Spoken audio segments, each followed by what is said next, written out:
Our next inductee, Bobby Murgo, class of 2000.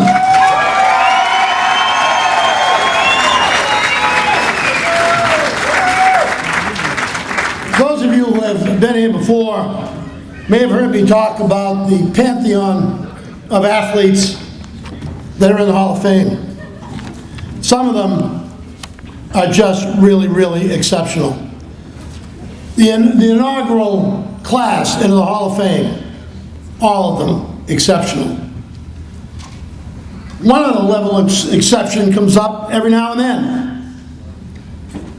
I remember the last really great first-year eligible athlete into the Hall of Fame was Tommy Dicker. Now we come again. First-year eligible. No-brainer. Absolute, automatic Hall of Fame inductee. Three-time Middlesex League All-Star basketball player. Middlesex League MVP, 1,454 points. Boston Herald and Boston Globe All-Scholastic. 1988-89 football quarterback, and at Merrimack College he went on to score 1,500 points. All of what you read is about his basketball career. But he was a great football player. Watertown, when he was a quarterback, the 2 years that he was a junior and senior, they hadn't had a winning season in ages. They did the 2 years he played, he was just better than everybody else. I remember I was principal at Woburn High during the time that Bobby played. In the last game he played at Woburn, I just went up to him on the court and told him how proud I was of how I watched him play. Boy, was he terrific. Bobby Murgo, class of 2000.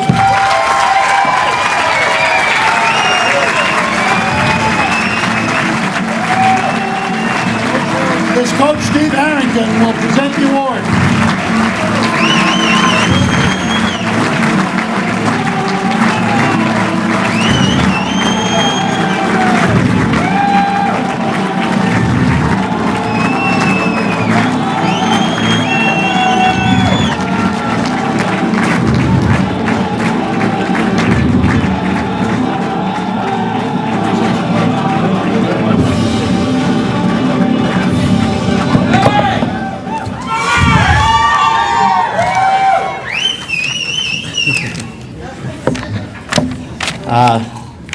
Thank you.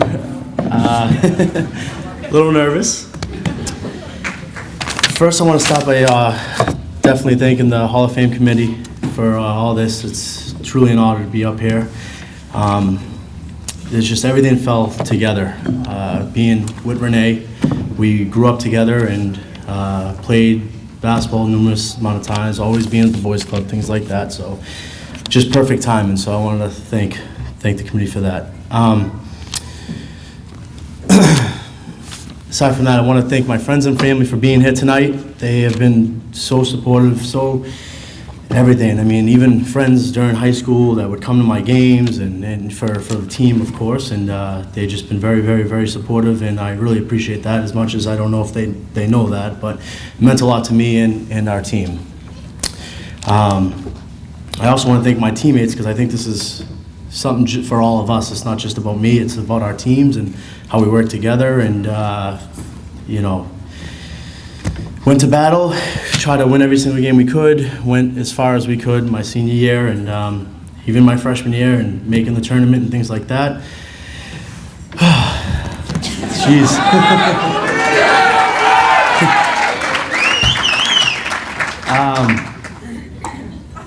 Starting from the beginning, I guess I would really like to thank Marshall Bradstreet. He's been a very, very good friend to us, coach to us, good person, always putting in his time from 6th, 7th, and 8th grade year. And I most importantly want to thank Marshall for allowing, and in my opinion, the best basketball coach in Watertown history to come to my 7th grade basketball practice where I met Steve Harrington.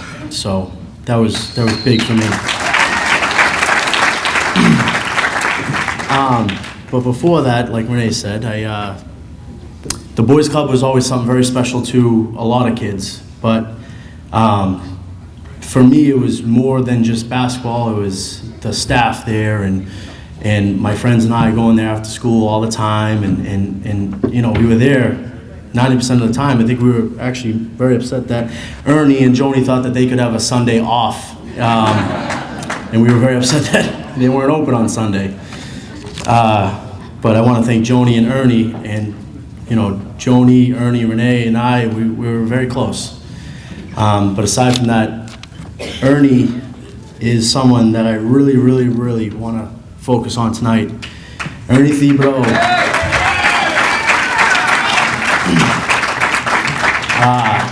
Ernie Thibodeau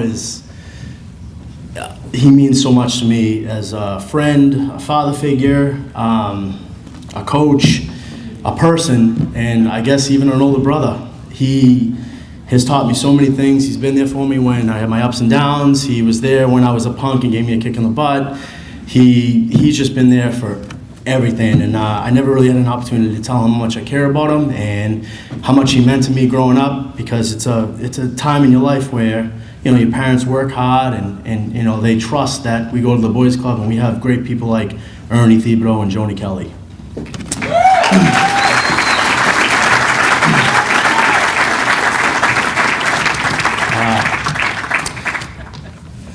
I also want to thank my family. I have a wonderful family. There are a lot of them here tonight that are very important to me. I also, my mother is very, very, very important to me. She has been with me every step of the way. And my father has been very supportive. And your mother will give you anything you want, and will almost sometimes let you have the easy way out. And my father's very important role for me, and I don't know if he knows this, but it was the tough love, and I thank him very much for not just letting me give up when things got hard. Something that's that was very hard for me was Bridgeton Academy after high school. I needed a year to mature, a year to become a better person, grow up a little bit, and leave Watertown, which it was very well needed. And I remember leaving all my friends in the comfort, and everybody knows your name, and you're this guy that everybody, hey Bobby, how are you? Well, that all changed when I went to Maine, and I was the 5'8", short, white point guard that thought I was going to play a lot. Got there and discovered that there's a lot of talent there, and it actually made me grow as a person and a player, and I ended up working very, very hard and started every game there, which I'm very, very, very proud of. But I remember calling home and saying, you know what, Ma, this is not for me. I'm in Maine, no girls, no friends. What am I doing here? We don't even have a TV. And she said, honey, if you can't do it, you can come home. And I love my mother to death. And my father said, absolutely not. So I said, you know what, Ma, I'm going to kill Dad. I hate him.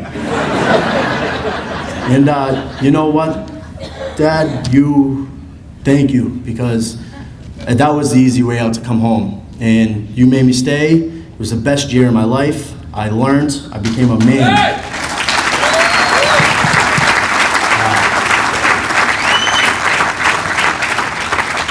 So I guess for me, I was very, very fortunate to have two wonderful parents, and they, worked well together with raising my brothers and I. I also want to thank my brothers, Tony and Nikki, and we had some battles playing 2-on-1 outside of my house in Lowell Ave, and I swear the neighbors hated us. We would be out there till 12, 1 in the morning, and we even went as far as going to Costco's and buying a spotlight so we could play until who knows when. And as much as they'll be mad at me to say, I did beat them 1-2. Sorry, twins. Truth hurts. No, they're very good, and they're a very big part of my life, and they were very much involved in my high school career, and there was even a point where they were involved in one of our tournament games. I think it was my senior year. Well, definitely was my senior year, and they were there, and it was a very proud moment for me to be with my brothers and my parents being there to see all three of us on the same court. as far as high school is concerned, I want to, I played as a freshman. It was a goal of mine. I was very nervous, but I did look up to, there's 3 certain people that we still talk every day. Tim Fitzgerald, Andrew Allegro, and Mark Raymond. They were the guys at the boys club that I always looked up to. They were the guys that I always wanted to play. And I was fortunate enough to be a part of the varsity program as a freshman. And I would tell you, I was so nervous because I wanted to prove to them that I could play with them and be an asset to the team. So I thank them for a lot of things that they did. They helped me out. And as much as, we talk today, they mean a lot to me. So thank you guys.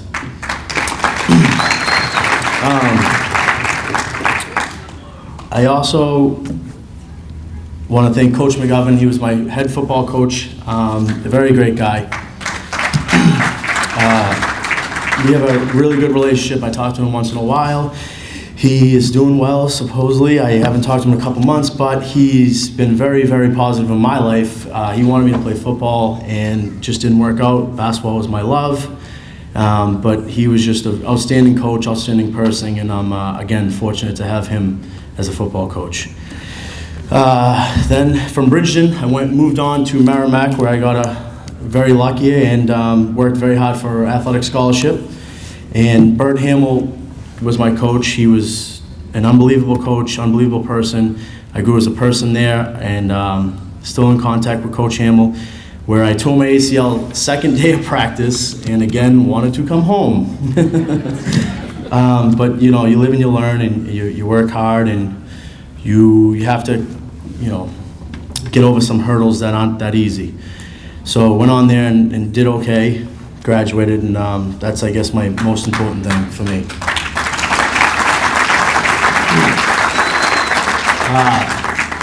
Lastly, this person has meant a lot to me since 7th grade. I can't say enough about him.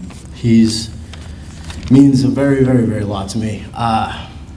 He was the coach of the varsity team, 24 years old, coming in, outstanding player. And I remember the first day I met him, I wanted to just, I just wanted him to see me play, and I wanted the opportunity to meet him. Obviously, everybody knows him. He's an unbelievable coach. It's Steve Harrington.